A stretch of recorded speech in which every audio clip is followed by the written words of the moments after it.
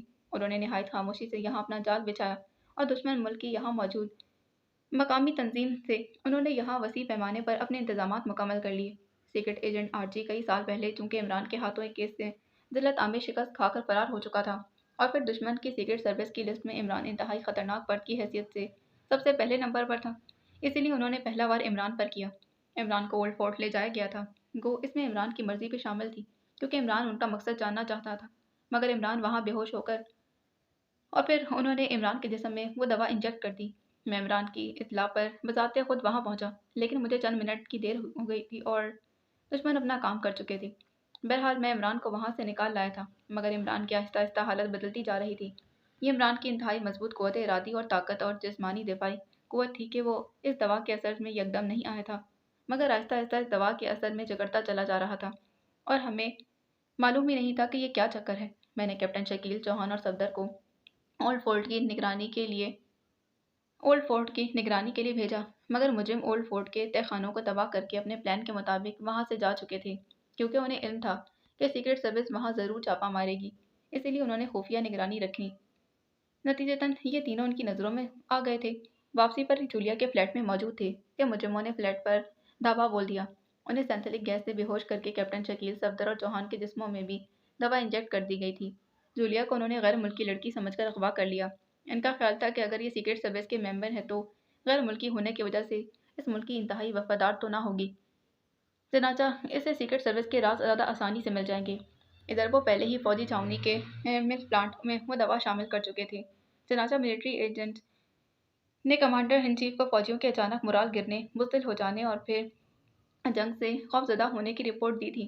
Commander in chief نے وزیر دفاع کو مطلع کیا اور پھر وزیر دفاع نے سر سلطان کو اس بات سے آگاہ کیا۔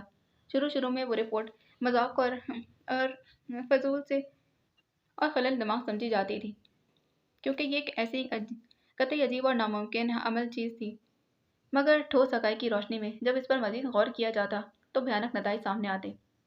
چنانچہ اعلیٰ حکام کی میٹنگ میں اس کیس پر غور ہوا اور آخرکار اسے سیکرٹ سروس کو ٹرانسفر کر دیا گیا۔ سر سلطان نے سلسلے میں مجھ سے بات کی۔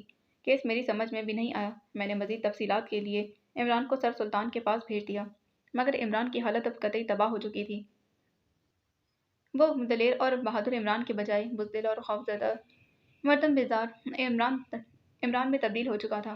مگر ایک حیرت انگیز اتفاق رونما ہوا۔ سر سلطان نے اتفاقی طور پر چائے کے بجائے اس دن لیمن اسکواش اسے پلا دیا تھا۔ اس کے 2 گلاس پیتے عمران کی حالت بدل گئی۔